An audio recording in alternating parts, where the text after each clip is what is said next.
ನಾನು ಆಗಲೇ ಹೇಳಿದಂತೆ ಈ ವಿಚಾರಕ್ಕೆ ಸಂಬಂಧಪಟ್ಟಂತೆ ಪ್ರತಿಕ್ರಿಯೆ ಕೊಡೋದಕ್ಕೆ BJP ನಾಯಕರು ಗಪ್ಚುಪ್, ಯಾರೂ ಮಾತಾಡ್ತಾ ಇಲ್ಲ. ನಾವು ಟ್ರೈ ಮಾಡಿದ್ವಿ ತುಂಬ ಜನಕ್ಕೆ, ಯಾರೂ ಮಾತಾಡ್ತಾ ಇಲ್ಲ. ರೀಸನ್ ಕೊಡ್ತಾರೆ, ನಾನು ಮೀಟಿಂಗಲ್ಲಿದ್ದೀನಿ, ಅಲ್ಲಿದ್ದೀನಿ, ಇಲ್ಲಿದ್ದೀನಿ ಅಂತ. ಪ್ರತಿಕ್ರಿಯೆಗೆ BJP ನಾಯಕರೆಲ್ಲ ಹಿಂದೇಟು ಹಾಕ್ತಾ ಇದ್ದಾರೆ. ಈಗಷ್ಟೇ ಮಾಹಿತಿ ಸಿಕ್ಕಿದೆ, ತಿಳ್ಕೊಂಡು ಮಾತಾಡ್ತೀನಿ ಅಂತ ಕೆಲವರು. ಇನ್ನು ಕೆಲವರು ನಂಗೆ ಇನ್ನೂ ಗೊತ್ತಿಲ್ಲ ವಿಚಾರ, ನೋಡೋಣ. BJP ರಾಜ್ಯಾಧ್ಯಕ್ಷ ವಿಜಯೇಂದ್ರ, ಛಲವಾದಿ ನಾರಾಯಣಸ್ವಾಮಿ ಎಲ್ಲರೂ ಕೂಡ ಅದೇ ರೀತಿ. ಈಗಷ್ಟೇ ವಿಚಾರ ಕಿವಿಗೆ ಬಿತ್ತು, ನೋಡೋಣ ಏನದು ತಿಳ್ಕೊಂಡು ಮಾತಾಡ್ತೀವಿ ಅಂತ.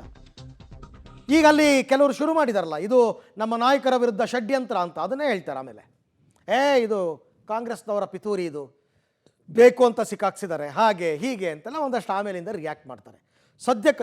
ಸದ್ಯಕ್ಕಂತೂ ಯಾರು ಇದ್ರ ಬಗ್ಗೆ ರಿಯಾಕ್ಟ್ ಮಾಡೋದಕ್ಕೆ ರೆಡಿ ಇಲ್ಲ. ನಾನು ನೋಡಿಲ್ಲ, ಈಗಿನೂ ಅದು ಮಾಹಿತಿ ಬರ್ತಾ ಇದೆ ಸರ್, ತಿಳ್ಕೊಂಡು ಆಮೇಲೆ ಮಾತಾಡ್ತೀನಿ. ನಾನು ನೋಡಿಲ್ಲ, ಈಗಿನೂ ಅದು ಮಾಹಿತಿ ಬರ್ತಾ ಇದೆ ಸರ್, ತಿಳ್ಕೊಂಡು ಆಮೇಲೆ ಮಾತಾಡ್ತೀನಿ. ನಾನು ನೋಡಿಲ್ಲ, ಈಗಿನೂ ಅದು ಮಾಹಿತಿ ಬರ್ತಾ ಇದೆ ಸರ್, ತಿಳ್ಕೊಂಡು ಆಮೇಲೆ ಮಾತಾಡ್ತೀನಿ.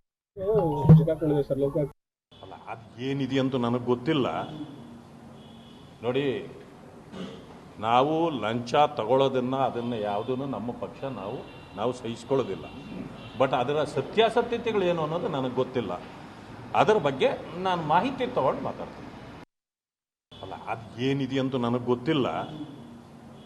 ನೋಡಿ, ನಾವು ಲಂಚ ತಗೊಳ್ಳೋದನ್ನು ಅದನ್ನು ಯಾವುದನ್ನು ನಮ್ಮ ಪಕ್ಷ ನಾವು ಸಹಿಸ್ಕೊಳ್ಳೋದಿಲ್ಲ.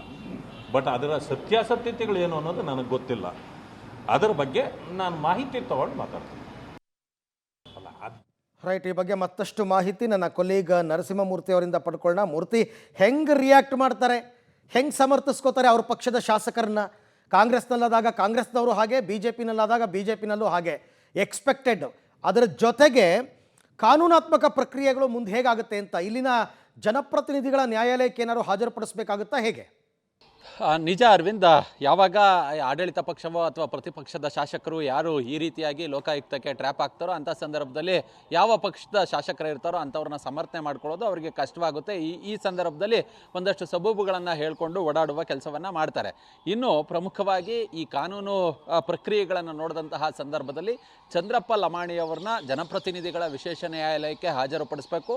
ಇದೀಗ ಲೋಕಾಯುಕ್ತ ಅಧಿಕಾರಿಗಳು ಗದಗದಲ್ಲಿ ಟ್ರ್ಯಾಪ್ ಮಾಡುವ ಕೆಲಸವನ್ನು ಮಾಡಿದ್ದಾರೆ. ಇವರು ಸುಮಾರು 5 ಲಕ್ಷ ಲಂಚವನ್ನು ಪಡೆಯುತ್ತಿರುವಂತಹ ಸಂದರ್ಭದಲ್ಲಿ ರೆಡ್ ಹ್ಯಾಂಡ್ ಆಗಿ ಟ್ರ್ಯಾಪ್ ಮಾಡಿದ್ದಾರೆ. ಈ ಹಿನ್ನೆಲೆಯಲ್ಲಿ ಈ ಹಿಂದೆಯೇ ದೂರುದಾರ ಕೊಟ್ಟಂತಹ ದೂರಿನ ಆಧಾರದ ಮೇಲೆ prevention of corruption act 7A ಅಡಿ FIR ದಾಖಲಾಗಿತ್ತು. ಅದರ ಆಧಾರದ ಮೇಲೆ 11 ಲಕ್ಷಕ್ಕೆ ಬೇಡಿಕೆಯನ್ನು ಇಟ್ಟು 5 ಲಕ್ಷ ಲಂಚವನ್ನು ಪಡೆಯುತ್ತಿರುವಂತಹ ಸಂದರ್ಭದಲ್ಲಿ ರೆಡ್ ಹ್ಯಾಂಡ್ ಆಗಿ ಹಿಡಿಯಲಾಗಿದೆ. ಶಾಸಕರ ಜೊತೆ ಅವರ ಇಬ್ಬರು PAಗಳು ಸಹ ಇದೀಗ ಗುರುನಾಯಕ್ ಮತ್ತು ಮಂಜುನಾಥ್ ಈ ಇಬ್ಬರನ್ನು ಕೂಡ ಅರೆಸ್ಟ್ ಮಾಡುವ ಕೆಲಸವನ್ನು ಮಾಡಲಾಗಿದೆ. ಒಂದು ರಿಟೈನಿಂಗ್ ವಾಲನ್ನು ಕಟ್ಟಿಸುವಂತಹ ಸಂದರ್ಭದಲ್ಲಿ 1 ಕೋಟಿ ಆ ಒಂದು ಪ್ರಾಜೆಕ್ಟ್ ಅಮೌಂಟ್ ಅದು, ಅದರಲ್ಲಿ ಇವರು 11 ಲಕ್ಷ ಲಂಚವನ್ನೇ ಕೇಳಿದ್ರೆ ಇನ್ನು ಆತ ಇನ್ವೆಸ್ಟ್ಮೆಂಟ್ ಎಷ್ಟು ಮಾಡಬೇಕು, ಆತ ಪ್ರಾಫಿಟ್ ಎಷ್ಟು ನೋಡಬೇಕು.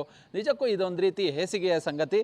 ಆದರೆ ಇದೀಗ ಈ ಪ್ರೋಸೆಸ್ಗಳು, ಅದೊಂದು ಮೆಡಿಕಲ್ ಟೆಸ್ಟ್ ಇರ್ಬೋದು ಅಥವಾ ಅಲ್ಲಿನ ಬಂಧನ ಪ್ರಕ್ರಿಯೆಗಳನ್ನು ಮುಗಿಸೋದಿರ್ಬೋದು, ಇವೆಲ್ಲವೂ ಕೂಡ ಮುಗಿಯೋದಕ್ಕೆ ಇನ್ನೂ 1-2 ಗಂಟೆಗಳ ಸಮಯ ಹಿಡಿಯಬಹುದು. ಅದಾದ ಬಳಿಕ ಅವರು ಮಧ್ಯರಾತ್ರಿ ವೇಳೆಗೆ ಅಥವಾ ಬೆಳಗಿನ ಜಾವದ ವೇಳೆಗೆ ಬೆಂಗಳೂರಿನ ಜನಪ್ರತಿನಿಧಿಗಳ ನ್ಯಾಯಾಧೀಶರ ಮನೆಗೆ ಹಾಜರುಪಡಿಸುವ ಕೆಲಸವನ್ನು ಮಾಡಬಹುದು. ಯಾಕಂತ ಹೇಳಿದ್ರೆ ಇದೀಗ ಸಂಜೆ ಟ್ರ್ಯಾಪ್ ಮಾಡಿರೋದ್ರಿಂದ, ಮಧ್ಯಾಹ್ನದ ವೇಳೆಗೆ ಟ್ರ್ಯಾಪ್ ಮಾಡಿರೋದ್ರಿಂದ ನಾಳೆ ಮಧ್ಯಾಹ್ನದವರೆಗೂ ಕೂಡ ನ್ಯಾಯಾಧೀಶರ ಮುಂದೆ ಹಾಜರುಪಡಿಸೋದಕ್ಕೆ ಅವಕಾಶ ಇದೆ. ಈ ಹಿನ್ನೆಲೆಯಲ್ಲಿ ಇವ್ರನ್ನ ಹಾಜರುಪಡಿಸಿ ನ್ಯಾಯಾಂಗ ಬಂಧನಕ್ಕೆ ಕೋರಿಕೆಯನ್ನು ಸಲ್ಲಿಸುವ ಕೆಲಸವನ್ನ ಲೋಕಾಯುಕ್ತ ಅಧಿಕಾರಿಗಳು ಮಾಡಲಿದ್ದಾರೆ.